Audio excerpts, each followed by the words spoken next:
I'm Raza Marinescu. I was born in Pitești. I came to Romania to ICHB in 2004, and I was here for 4.5 years. I was doing the Math Olympiads back then, and afterwards I went to England, and now I'm in the United States. I was here at the school for more than 4 years, both middle school and high school.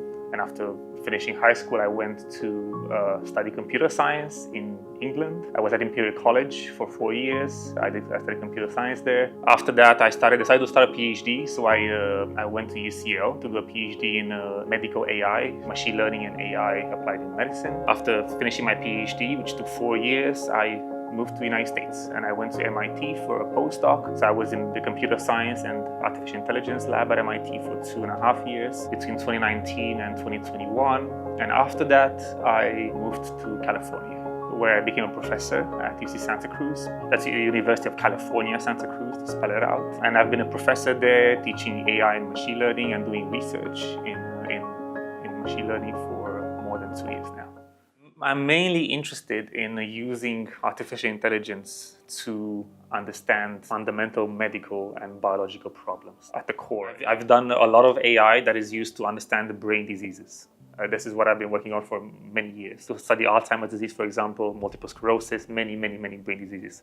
You can use it to diagnose the disease. You can use it to do prognosis, which means to predict the future evolution of these patients. You can use it to understand the mechanisms underpinning these diseases. You can also use AI, for example, to develop a treatment. You can also use it the other way around. You can use the neuroscience to go back and inspire how AI should be done. Somehow, like nature has already found the solution to intelligence, and it's in our brain and in the brains of every living being on the planet.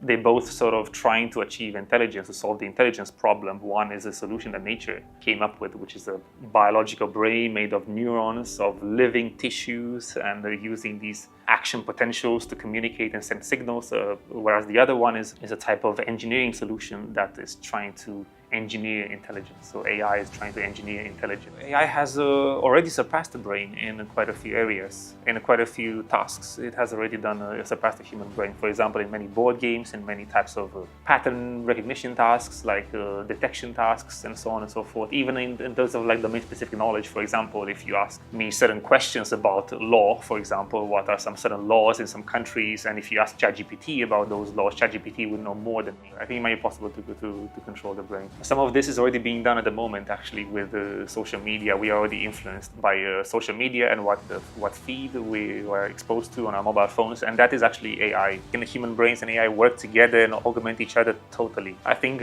there's things about free will, which is one of them. Like what does it mean to have free will when you're kind of like blended in with a different identity, almost like you have would it be your own free will, or would it be the AI that would kind of control you? Like secondly, I think another ethical concern is not necessarily concern, but more something actually to think about is a question of identity. What does it mean to have an identity when you have, like, at some point you have this more like entity, which is like human and an AI, or maybe a human and multiple AIs blended together, for example. You can think of it as like maybe we'll start by communicating via telepathy, for example, with other people, with these things. But then that's the first step. A second step would be even we blend our consciousnesses together.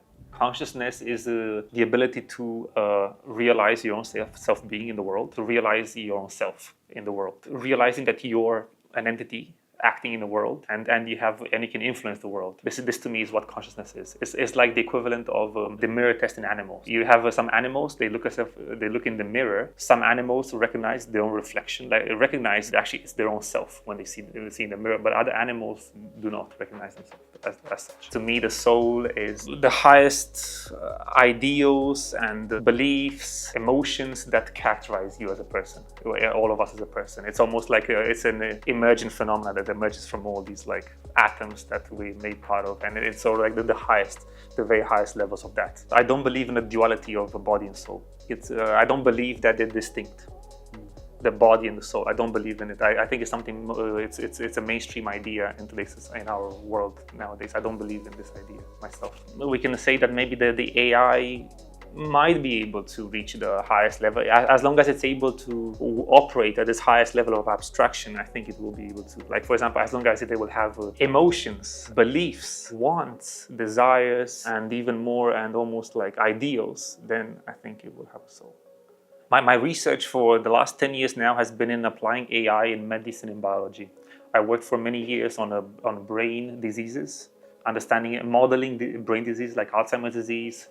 This rare type of dementia called posterior cortical atrophy. And this is a type of dementia that affects the visual part of the brain, not the memory. It affects vision. This is something, it's a rare dementia where people cannot see, they don't forget things. I've been working for a long time on modeling these diseases with algorithms, with AI algorithms, so automatically diagnosing them, so doing the same thing that a doctor does in a hospital. I've also worked a lot on improving the quality of medical scans, because these scans are very noisy, they take a lot of effort, they are very costly. If we can bring a much better quality, bring the cost down, that'll be phenomenal for the medical industry.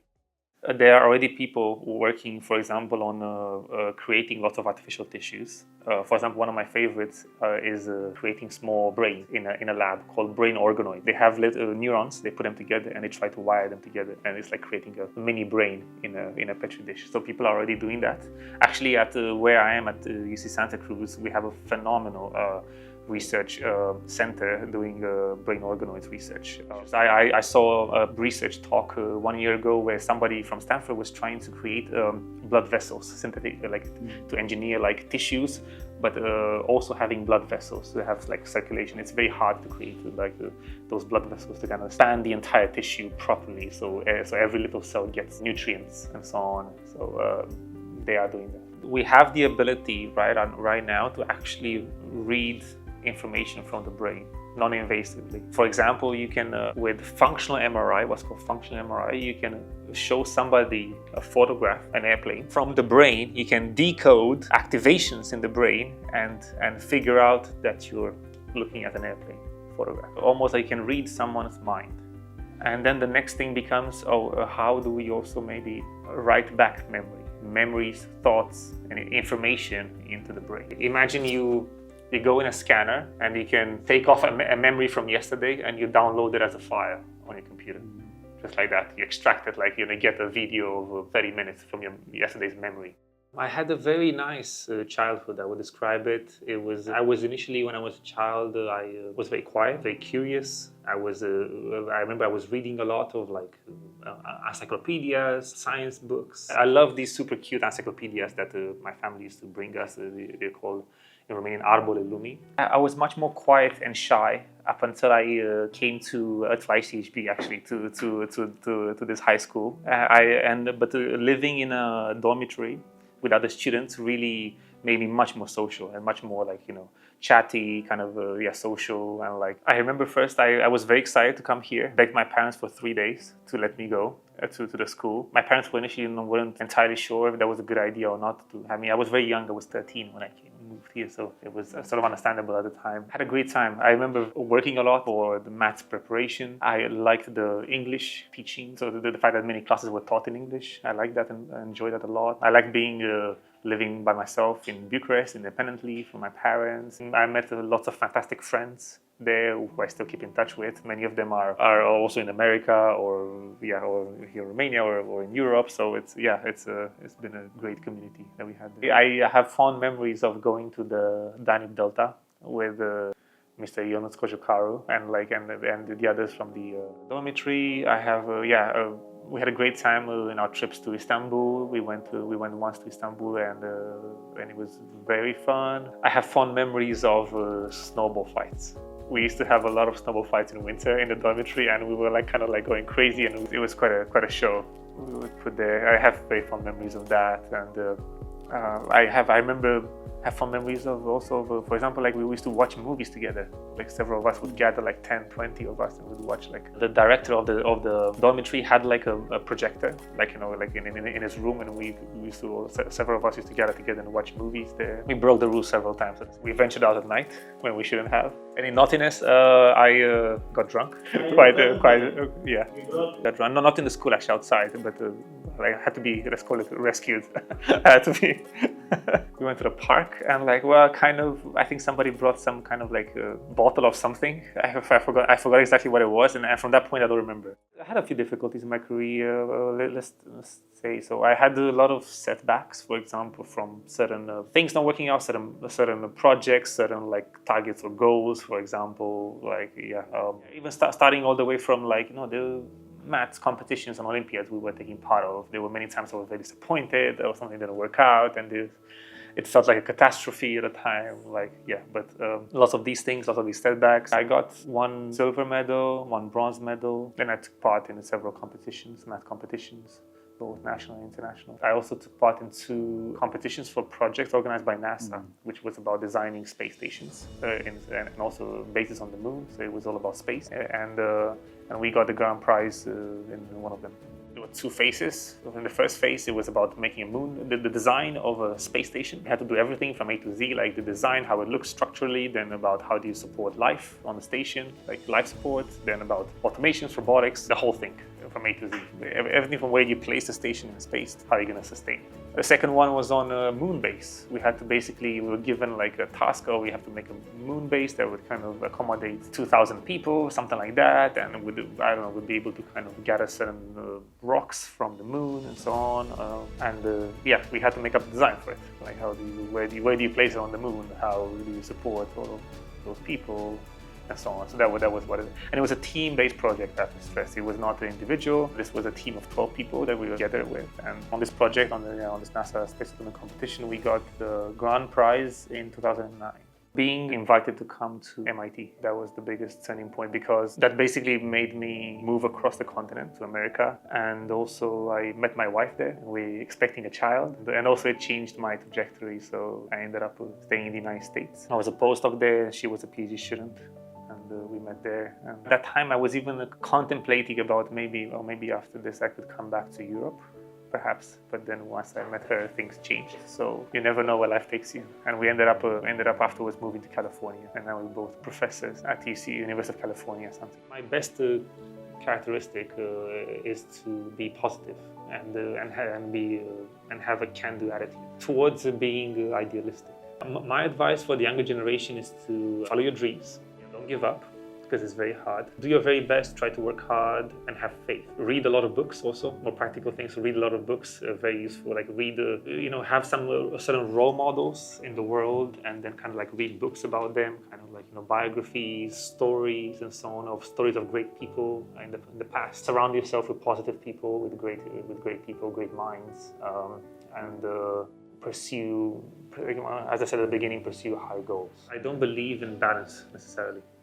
I actually don't believe in it. I think it's more about doing something you want and you're passionate about, and then kind of course, sometimes I find myself like going into mode. Sometimes there's like mode for like a few weeks, months, kind of when I'm like, for example, focusing a lot on work, lots of deadlines, projects, and so on. And then sometimes there's another mode where I kind of like take a bit of a break, maybe do a bit more like a few hobbies, kind of like sports, leisure activities, a bit of traveling, and so on. So I feel like it's not always like a constant kind of like thing. It's more of also ebbs and flows into these modes. But I don't necessarily believe in balance. I regret not having gone to the physics Olympiad and the computer science Olympiads when I was in high school. I also I wish I would have also applied for PhDs in the US. That could have been a nice experience. But also I had a great time also in my PhD. Yeah, and I regret I didn't take ice skating lessons when I was in high school. I was very close to it, but I didn't. So I wish I would have done more. But I still enjoy doing ice skating a lot and stuff. I wish I would have done more of it. There's also like I've seen it started to pick up a lot of like innovation in terms of startups and companies. For example, I've seen many more startups here starting up, like being formed. We have these new incubators. We have accelerators. We have venture funds and VCs starting to come in here. So I think it's looking very positively economics-wise. I think there's something about the welfare state that can be better improved. and how welfare and how things go. I think there's something about how the incentive structures that can be redesigned. Well, for example, I mean things like how taxation goes, like things like that, like what you're incentivized to do, and like how do you encourage people to do innovation, to do science, to start companies and so on. So I think these can be improved a lot. I think taxation has to be improved, especially in terms of tax evasion. I think that's something that has to really improve in the next few years. But I think people are working on it. The government, from what I've seen, are trying to tackle it. The young people, I think, have a lot of potential.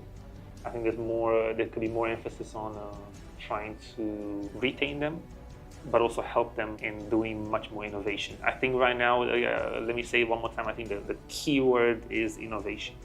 That has to happen in Romania. There's been a lot of almost copying things from the West, copying certain companies, market structures and so on, like laws even. But now I think in Romania we need a lot of innovation. We need to innovate. We need to create things ourselves. We need to create products, create companies, do science. I'm stressing this a lot. There needs to be a shift in focus towards innovation, away from reproducing things from the West. One of my dreams for Romania would be, if I can achieve it in the future, would be to really contribute to science and innovation here. Again, for anyone listening, including a future generation of students, I think I would just encourage them to stay positive, work hard, and follow your dreams.